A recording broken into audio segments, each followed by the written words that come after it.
Nisa berua harbaim imkul pa'a munim Uftar demat ilan vaeven Suya bahaloma Hair asher badat yoshevet Ubeliva homa Hazar nuel borot hamayim Lashuk velakikar Shofar kore behar habayit Bair hatikar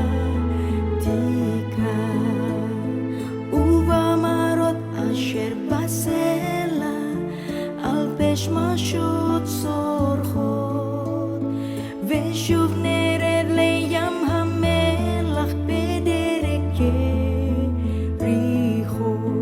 Yerushalayim shel zahav Veshel nechoshet Veshel or Halo lechol Shirayit ani kinor Yerushalayim shel zahav Veshel nechoshet Veshel or Halo lechol Shirayit ani kinor Ahbevui hayom lasir lach Velach liksor dari Katon timisir banai Umaron ham sorerin Kishemek soref et hafstayim Kinesikat zaraf Im eksachek Yerushalayim Asher kula zahab Yerushalayim shel zahav Veshel nechoshet Veshel or Halo lechol Shirayik ani kinor Yerushalayim shel zahav Veshel nechoshet Veshel or Halo lechol Shirayik ani kinor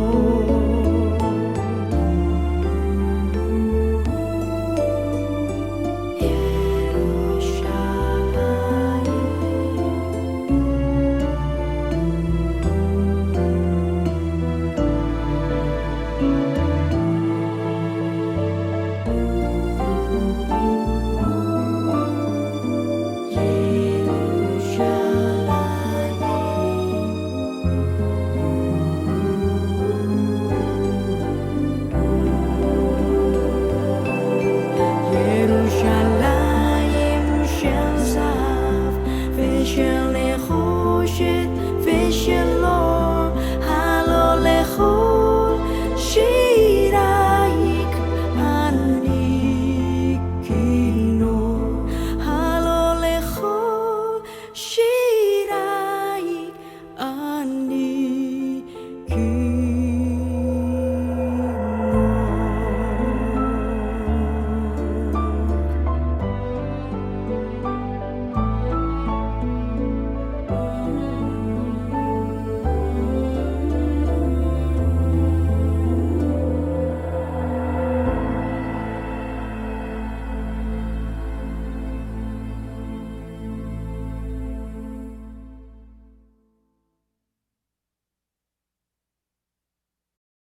Beshem Ha'af, Vehaben, Veruah HaKodes, Ha-Elohim Echad. Di dalam nama Bapa dan Putra dan Roh Kudus, Allah yang Esa. Amin. Selamat pagi semuanya. Pagi ini kita akan membahas tentang white lie, bohong putih, sheker lavan. Siapa sih yang nggak pernah bohong? Angkat tangan deh. Kita belajar dulu tentang dusta. Bahasa Ibraninya sheker. Artinya kebohongan atau penipuan. Ada juga kata kazaf, dusta. Merujuk kepada sesuatu hal yang palsu. Bahasa Yunaninya pseudos. Pada dasarnya, dusta adalah pernyataan tentang sesuatu yang diketahui palsu dengan maksud menipu. Alkitab dengan tegas mengutuk segala bentuk sumpah dusta. Yang pertama, melakukan tipu muslihat, kesaksian palsu, kesaksian nabi-nabi palsu, dusta yang diucapkan dengan kata-kata, cara hidup yang palsu. Dusta adalah ungkapan khas dari prinsip kejahatan. Dusta dapat diungkapkan dengan kata-kata atau cara hidup atau bentuk agama palsu. Para nabi memandang dusta sebagai ungkapan khas dari prinsip kejahatan. Dan dusta itu tentu dilarang. Amsal 6 ayat 16-19. 6 perkara ini yang dibenci Tuhan, bahkan 7 perkara yang menjadi kekejian baginya. Mata sombong, lidah dusta, tangan yang menumpahkan darah orang yang tidak bersalah, hati yang membuat rencana-rencana jahat, kaki yang segera lari menuju kepada kejahatan, seorang saksi dusta yang menyembur-nyemburkan kebohongan dan yang menimbulkan pertengkaran saudara. Dusta adalah hal yang bertentangan dengan kesadaran moral. Ada dalam Amsal 19 ayat 22. Sifat yang diinginkan pada seseorang ialah kesetiaannya. Lebih baik orang miskin daripada seorang pembohong. Ta'afat Adam khasdo, vetofrash meis kazaf. Amsal 26 ayat 28 juga menulis hal yang sama. Lidah dusta membenci korbannya, dan mulut licin mendatangkan kehancuran. Leshon sheker yishna dakaf, uve kalak yaseh mikeh. Dan dusta itu juga bertentangan dengan sifat Allah. Bilangan 23 ayat 19. Allah bukanlah manusia, sehingga dia berdusta, bukan anak manusia, sehingga ia menyesal. Masakan ia berfirman dan tidak melakukannya, atau berbicara dan tidak menepatinya? Lo ish el, fikazef uven adam, veyit nechem hahu amar velo yaase vediber velo yekimena. Tuhan Yesus mengajarkan bahwa iblis adalah bapak segala dusta. Yohanes 8 ayat 44. Iblislah yang menipu bapamu, dan kamu ingin melakukan keinginan-keinginan bapamu. Ia adalah pembunuh manusia sejak semula dan tidak hidup dalam kebenaran. Sebab di dalam dia tidak ada kebenaran. Apabila dia berkata dusta, ia berkata atas kehendaknya sendiri. Sebab ia adalah pendusta dan bapak segala dusta. Dusta dalam Alkitab dapat diungkapkan dengan berbagai cara. Misalnya, jawaban Kain yang tidak berterus terang. Dusta Yakub dengan sengaja pada bapaknya, pada abangnya sendiri. Dan juga pemalsuan Gehazi, hamba dari Elisa dalam menyampaikan keinginan tuannya. Ada juga dusta di Perjanjian Baru, dusta Ananias dan Safira. Mengapa sih manusia itu walau sejak kecil itu nggak pernah diajari berdusta oleh orang tuanya, tapi tiba-tiba dia bisa berdusta? Sebab manusia punya natur dosa. Seorang nabi pun bisa berdusta. Tetapi menurut penjelasan Alkitab, tidak ada toleransi pada dosa dusta. Walaupun dusta itu untuk kebaikan, apakah ada toleransinya, Kak? Ada beberapa contoh dusta yang dilakukan oleh tokoh-tokoh Alkitab dan dicatat dalam Alkitab. Namun semuanya itu bukan berarti diperbolehkan, tapi itu sebagai suatu contoh yang di dalamnya kita dapat mempelajarinya. Lagi pula kita harus melihat pokok persoalannya terhadap definisi dusta itu. Kita akan melihat beberapa contoh, misalnya dusta Abraham di Mesir dalam Kejadian 12 ayat 10-20. Ketika masuk ke Mesir, Abraham tidak berani mengakui bahwa Sarah adalah istrinya. Akibat dari dusta Abraham ini, calon ibu dari bangsa-bangsa ini diangkut ke haremnya Fir'aun di Mesir. Menjadikan Fir'aun jadi kena tulah. Ia kemudian menyadari ada yang nggak beres. Kemudian Fir'aun mengusir Abraham dan Sarai yang diakui adiknya itu. Yang kedua, dustanya Yakub, Kejadian 27 ayat 1-46. Allah tidak membenarkan apa yang dilakukan oleh Yakub ini, yaitu melakukan perbuatan menipu. Namun Alkitab tetap menulis dengan jujur bahwa meskipun Yakub adalah nabi leluhur bangsa Israel, tapi dosanya nggak ditutup-tutupi. Dan ada sanksi yang harus dipikul oleh Yakub atas perbuatannya itu. Setelah Yakub mencuri berkat hak kesulungan dari kakaknya Esau dengan menipu bapaknya yaitu Ishak, ia tidak selamat lagi kalau terus tinggal di Kanaan. Yakub terpaksa harus melarikan diri untuk menyelamatkan dirinya dan terpisah dari ibu yang sangat mencintainya itu. Dan kisah selanjutnya ada tabur tuai, Yakub pun ditipu oleh Laban. Dan sekarang kita beralih merujuk ke soal bohong putih, white lie. Kita akan belajar dari kisah Sifra dan Puah. Dan kita juga belajar tentang hikmat Allah yang mengalahkan kejahatan. Dunia telah dicemari oleh dosa. Oleh sebab itu, anak-anak Tuhan harus dilengkapi dengan hikmat Tuhan untuk dapat menangkal berbagai tipuan si jahat. Dalam hal itu, kunci untuk mendapatkan hikmat adalah takut akan Tuhan. Dan kasus mengenai Sifra dan Puah ini membuktikan kepada kita pentingnya anak-anak Tuhan dipenuhi oleh hikmat. Ditulis dalam Alkitab, Sifra dan Puah takut akan Allah. Kasus ini dimulai dari niat jahat Fir'aun untuk membunuh semua bayi-bayi laki-laki umat Israel, infantisida. Ketika mereka berada di dalam perbudakan di Mesir, hal itu dipandang jahat oleh Tuhan. Sebab umat Israel telah dipilih menjadi umatnya. Dan melalui janjinya kepada Abraham, umat Israel ditetapkan akan menurunkan Mesias ke dunia. Maka kelangsungan hidup bangsa Israel tentu menjadi perhatian besar dari Allah. Kita baca Keluaran 1 ayat 15-22. Raja Mesir juga memerintahkan kepada bidan-bidan yang menolong perempuan Ibrani bernama Sifra dan yang lain bernama Puah. Katanya, apabila kamu menolong perempuan Ibrani pada waktu bersalin, kamu harus memperhatikan waktu anak itu lahir. Jika anak laki-laki, kamu harus membunuhnya. Tetapi jika anak perempuan, bolehlah dia hidup. Tetapi bidan-bidan itu takut akan Allah dan tidak melakukan seperti yang dikatakan Raja Mesir kepada mereka dan membiarkan bayi-bayi itu hidup.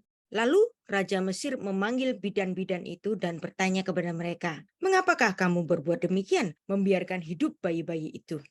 Jawab bidan-bidan itu kepada Fir'aun, "Sebab perempuan Ibrani tidak sama dengan perempuan Mesir, melainkan mereka kuat.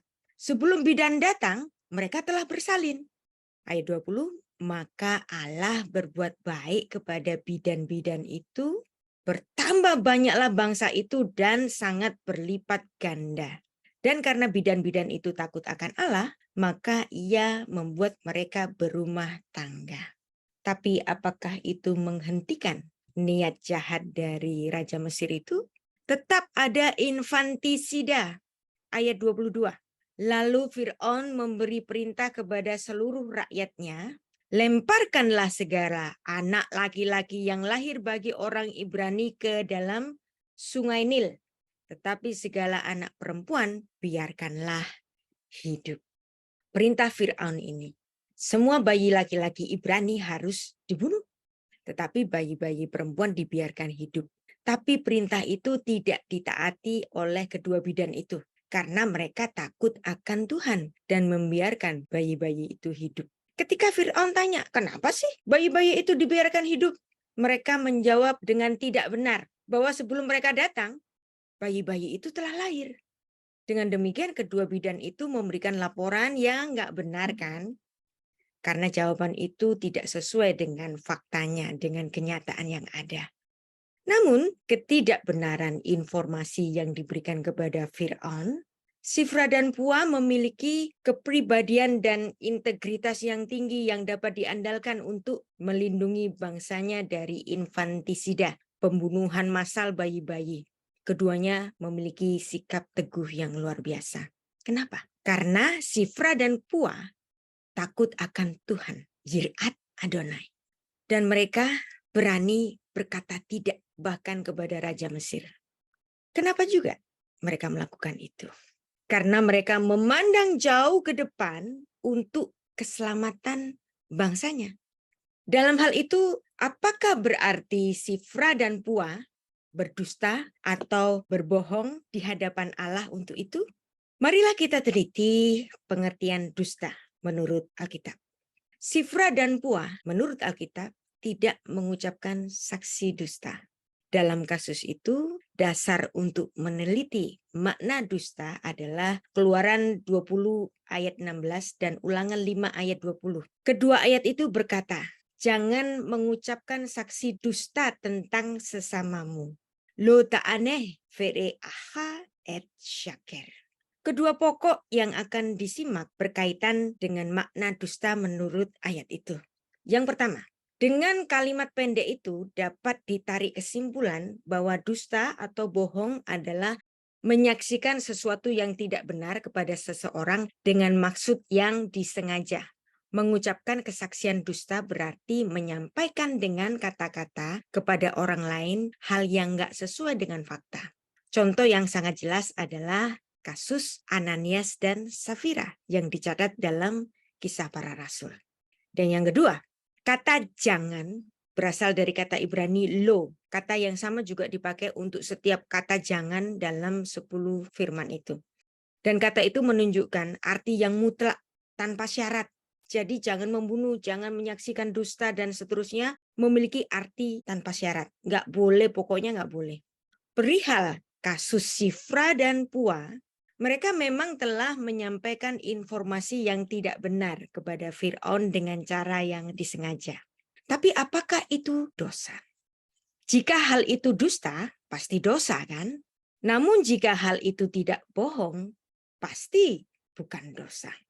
Untuk mengecek lebih jauh perkara itu, mari kita teliti ayat-ayat di dalam Keluaran 1 ayat 15-22 yang sebagian tadi sudah kita baca. Dan marilah kita lebih seksama memahaminya.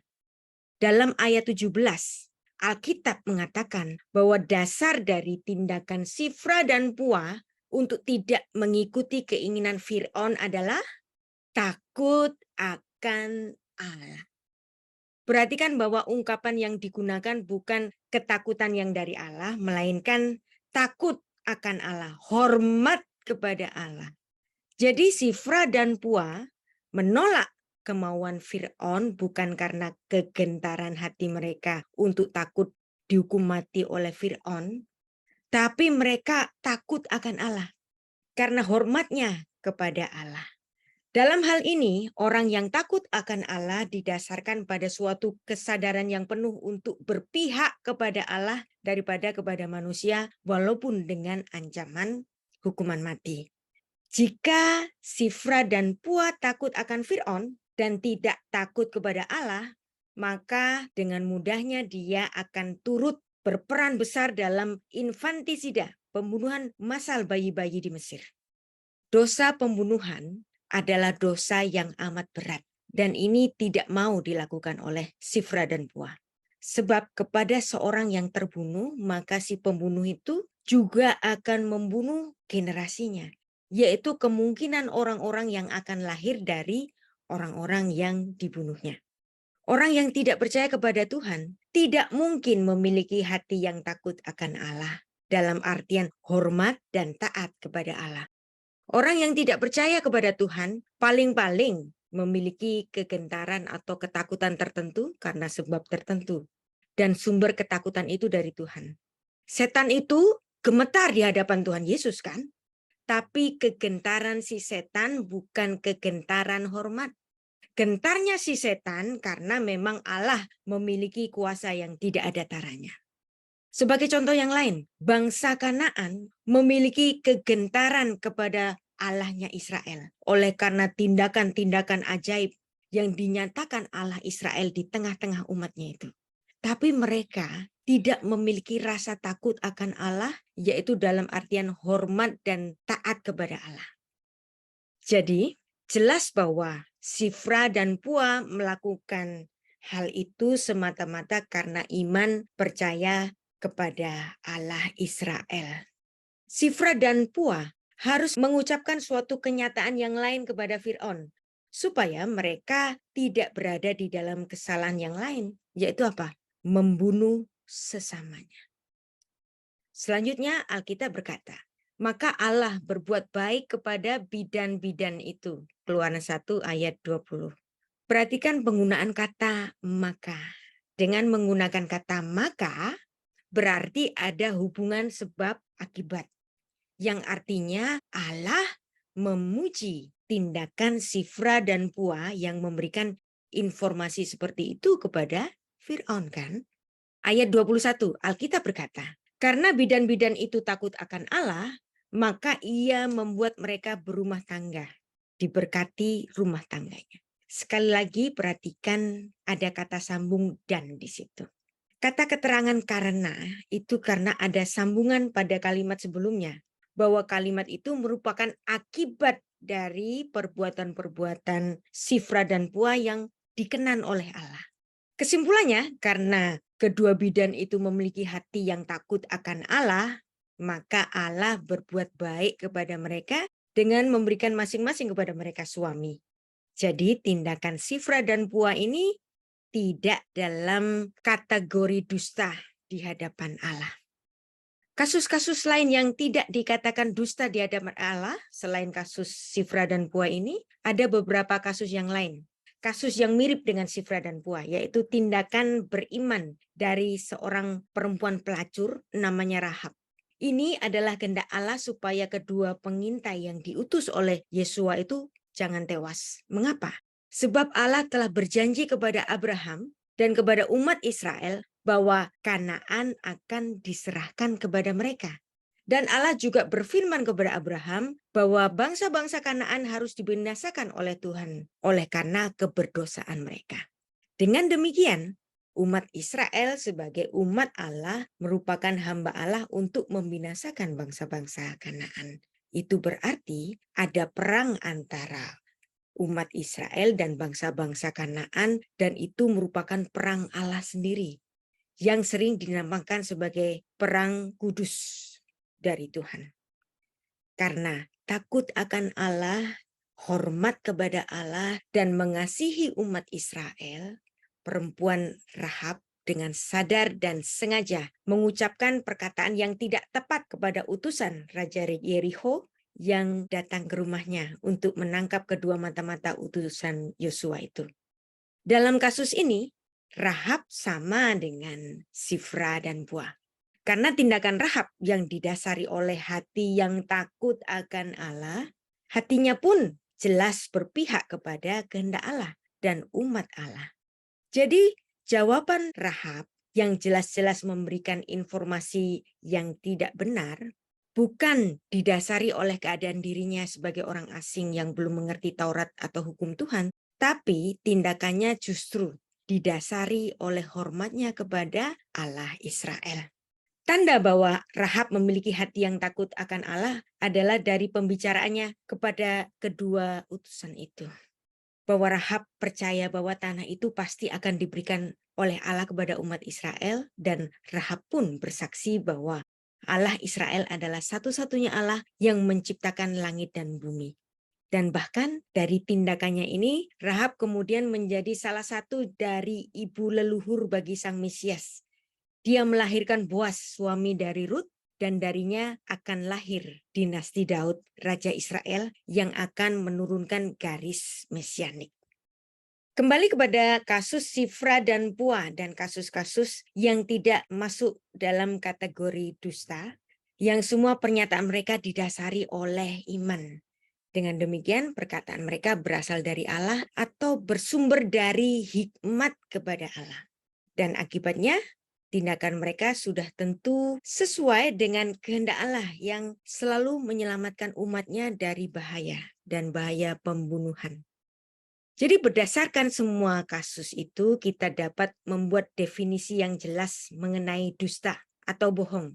Suatu hal yang pasti, Allah nggak mungkin berbohong dan tidak menghendaki kebohongan. Secara manusia, jika sebuah fakta tidak diberikan secara tepat dengan sengaja, orang itu berbohong. Tapi bagi Allah, Fakta itu bukan sekedar A atau B, melainkan juga menyangkut isi hati dan tujuan dari fakta atau informasi itu. Mazmur 111 ayat 10. Permulaan hikmat adalah takut akan Allah. Semua orang yang melakukannya berakal budi yang baik. Puji-pujian kepadanya tetap untuk selama-lamanya. Perhatikan, Sifra dan Puah maupun Rahab berkaitan dengan Mazmur 111 ayat 10 ini. Permulaan hikmat adalah takut akan Tuhan. Semua orang yang melakukannya berakal budi yang baik. Reshit Chokmah Yirat Adonai. Jelas bahwa takut akan Tuhan adalah permulaan dari hikmat. Dan inilah yang dimaksud dengan takut akan Tuhan. Hormat kepada Tuhan, hormat kepada pemilihannya, hormat kepada rencana-rencananya dan rancangan-rancangannya. Satu kasus yang lain yang kita ambil sebagai contoh. Ada satu film karya sutradara Steven Spielberg, Schindler's List, tahun 1993. Diangkat dari kisah nyata dengan latar belakang Perang Dunia Kedua. Oskar Schindler adalah seorang Kristen Katolik, tetapi dalam misi kemanusiaan, ia menyelamatkan orang-orang Yahudi dari kekejaman Hitler dan Nazi yang melakukan Holocaust dengan memasukkan mereka ke kamar gas. Oskar Schindler kerjaannya jadi berbohong deh dan menyogok officer Nazi untuk dapat memperkerjakan orang-orang Yahudi di pabriknya. Bagaimana kita menilai perbuatan Oskar Schindler ini secara etis? Awalnya, Schindler nggak terlalu peduli dengan orang-orang Yahudi di Jerman. Awalnya dia turut jealous kepada orang-orang Yahudi yang lebih berhasil dalam bidang ekonomi karena kegigihan mereka. Namun saat ia menyaksikan dengan kedua matanya sendiri bahwa Nazi membantai ratusan orang Yahudi di jalanan, ia menyadari bahwa ia nggak bisa tinggal diam. Di film itu ia digambarkan melihat seorang anak perempuan kecil bermantel merah yang sedang berkeliaran sendirian, kebingungan, dan dia tersentuh hatinya di situ. Hal itu menyadarkan pemikiran etisnya, menjadikan titik balik kehidupan Oskar, dan kemudian ia bersumpah untuk menyelamatkan sebanyak mungkin orang-orang Yahudi. Schindler kemudian terus bersosialisasi dengan orang-orang Nazi ini.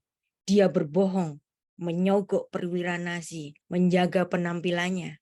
Namun di balik itu semua, ia membangun pabrik senjata yang sebenarnya menjadi camp untuk penampungan orang-orang Yahudi dari kematian. Dan Schindler di sini menghabiskan sebagian besar hartanya ini untuk misi penyelamatannya itu. Lalu bagaimana Anda memandang tindakan Oskar Schindler sebagai seorang Katolik yang taat, tapi dia berbohong dan membantu orang-orang Yahudi? Dan bagaimana kita melihat apa yang dilakukan oleh Oskar Schindler ini dari sudut pandang mata etika? Sebagai warga negara Jerman, bukankah dia harus tunduk pada hukum pemerintahan yang kala itu memiliki kebijakan untuk menghabisi etnis Yahudi? Saya rasa kita tahu jawabannya. Apa yang dilakukan oleh Oskar Schindler adalah mirip dengan yang dilakukan oleh Sifra dan Puah dan Rahab, yaitu bertindak untuk memperjuangkan hak-hak kemanusiaan, insan-insan ciptaan Tuhan untuk hidup. Ada satu pemikiran yang cukup mencengangkan dari seorang filsuf Jerman, Immanuel Kant, dalam satu esai yang ditulisnya, yang judulnya adalah On a Supposed Right to Lie Because of Philanthropic Concern. Di sini, Kant membuat klaim yang mencengangkan. Kant sangat anti bohong, termasuk bohong dalam artian bohong putih. Kant berpendapat, seorang nggak berhak berbohong bahkan untuk menyelamatkan seorang teman dari seorang pembunuh. Dan klaim ini memalukan bagi para pembela Kant. Kerangka pemikiran Kant seperti ini. Katakanlah si A berbohong dan berkata bahwa si B nggak ada di rumah. Lalu si pembunuh itu pergi. Namun bisa saja loh si B tadi kabur keluar dari rumah tanpa sepengetahuan si A dan bertemu dengan pembunuh itu di jalan dan kemudian si B ini tewas. Atas tewasnya si B ini, si A jadi bertanggung jawab atas kematiannya. Menurut Kant, inilah mengapa orang itu tidak boleh memprediksi konsekuensi karena pada dasarnya konsekuensi itu tidak selalu pasti. Jadi berbohong untuk kebaikan itu bagi Kant nggak dapat dibenarkan. Kant percaya bahwa konsekuensi tidak mempengaruhi apakah suatu tindakan itu benar atau salah. Dan ilustrasi tadi menunjukkan bahwa konsekuensi itu nggak dapat diprediksi. Jadi berkata tidak sebenarnya seperti Sifra dan Pua yang menghindari infantisida pembunuhan bayi-bayi, dan berkata tidak sebenarnya untuk menyelamatkan bangsa Israel seperti yang dilakukan Rahab, dan berkata tidak sebenarnya seperti aksi penyelamatan dari Holocaust seperti yang dilakukan oleh Oskar Schindler, tidak masuk dalam nalarnya Immanuel Kant dalam esainya yang berjudul On a Supposed Right to Lie Because of Philanthropic Concern. Bohong ya bohong, nggak ada bohong hitam, nggak ada bohong putih, pokoknya nggak boleh bohong, katakan.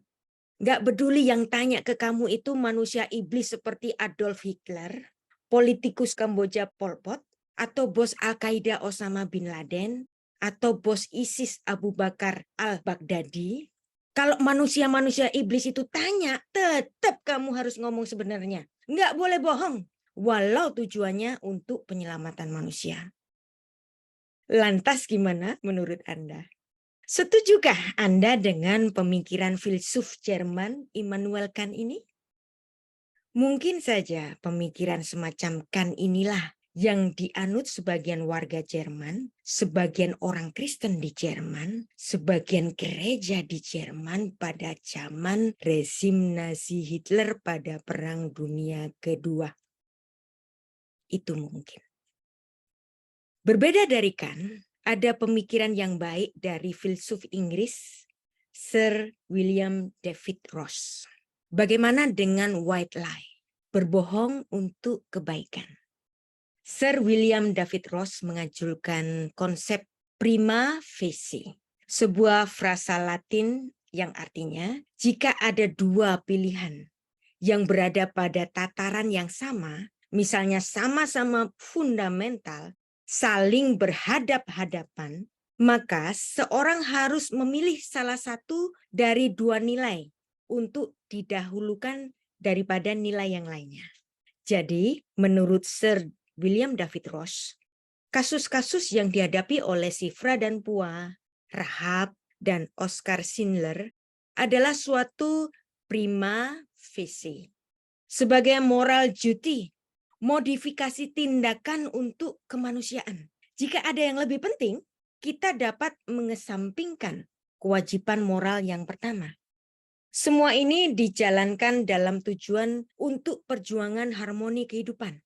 Bohong itu nggak boleh. Kita semua tahulah. Tapi jika tindakan itu didasarkan untuk suatu perjuangan untuk kemanusiaan, bukan untuk kepentingan pribadi, bukan untuk cari duit, tapi sebagai prima facie, bahkan di dalam pelaksanaannya, orang-orang itu turut berani bertaruh nyawa demi keselamatan manusia. Itulah yang dilakukan dan diperjuangkan oleh Sifra dan Pua, Rahab maupun Oskar Schindler. Hal ini tentu saja memiliki perhitungan yang baik di hadapan Allah. Oleh karena orang-orang semacam Sifra Pua, Rahab, dan Oskar Schindler, mereka takut akan Allah. Mereka menghargai kehidupan. Itulah prima facie. Bohong putih. Sheker Laban. Menggunakan hikmat untuk kebaikan agar umat Allah diselamatkan. Dalam menjalani hidup, kita banyak diperhadapkan dengan pilihan-pilihan. Jika aku pilih A, maka aku akan melanggar ketentuan X. Jika aku pilih B, aku berhadapan dengan problem Y. Berdasarkan semua kasus yang sudah kita pelajari ini, akhirnya kita dapat menarik satu definisi yang jelas mengenai dusta atau bohong. Satu hal yang pasti, Allah tidak mungkin berbohong. dan tidak menghendaki kebohongan itu. Secara manusia, jika sebuah fakta tidak diberikan secara tepat dan itu sengaja, orang itu berbohong. Tapi bagi Allah, dia melihat suatu fakta. Bagi Allah, fakta bukan skeptis, hanya sekedar A atau B. Anda masih ingat kalau A atau B, hitam atau putih, itu tirani. Allah itu kadang-kadang dia itu every color in between. Dan penilaian dari Allah juga menyangkut isi hati. Atau tujuan dari fakta atau informasi itu. Inilah prima facie sebagai moral duty. Selalu ada dilema dan problem-problem dalam pemilihan. Kita perlu hikmat dalam bertindak untuk kebaikan. Alkitab memberi kita tips dalam Ayub 12 ayat 13. Tetapi pada Allah lah hikmat dan kekuatan. Dialah yang memiliki pertimbangan dan pengertian. Imo hokmah ugevura lo etsa utevuna. Hikmat dalam arti utuh dan mutlak hanya milik Allah. Hikmat yang berkembang dan menyentuh segenap hidup, kita perlu bersandar kepada Tuhan. Maka kita perlu selalu mohon hikmat dari Tuhan untuk menentukan keputusan-keputusan kita, bahkan dalam keadaan prima facie. Beshem ha'af vehaben veruah hakodes ha Elohim echad. Di dalam nama Bapa dan Putra dan Roh Kudus, Allah yang Esa. Amin.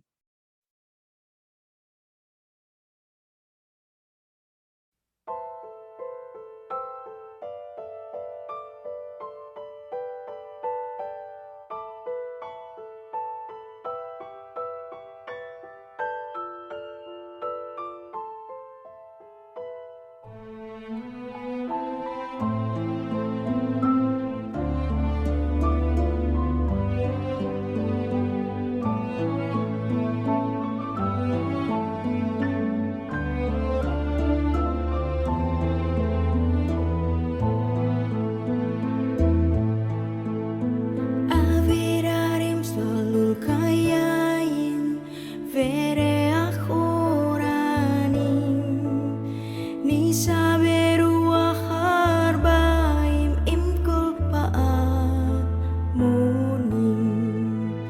Uftar demat ilan vaeven Suya bachaloma Ha'ir asher badat yoshevet Ubeliva Choma Hazarnu el borot hamayim Lashuk velakikar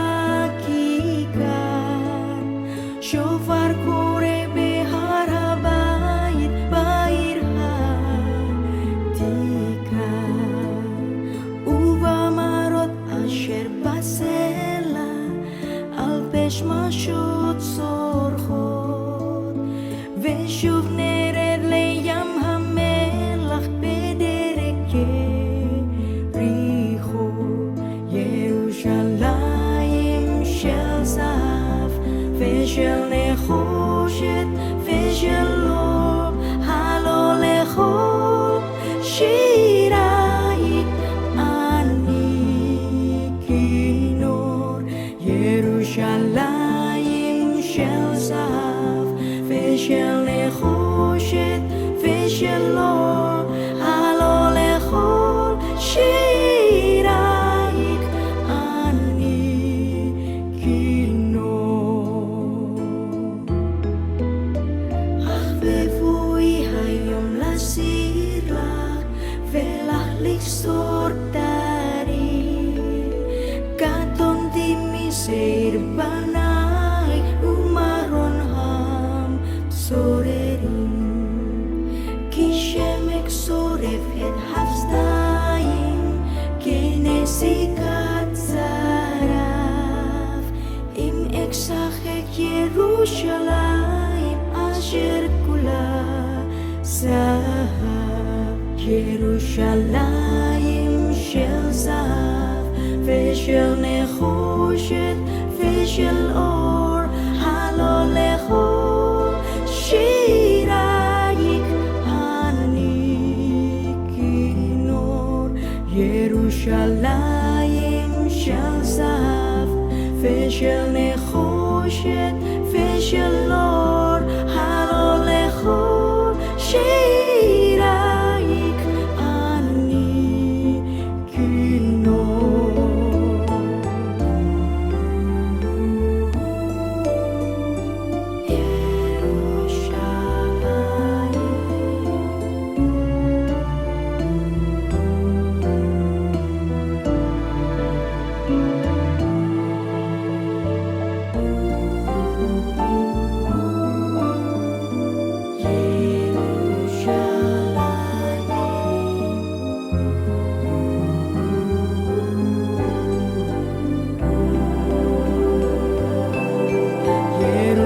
ירושלים של זהב ושל נחושת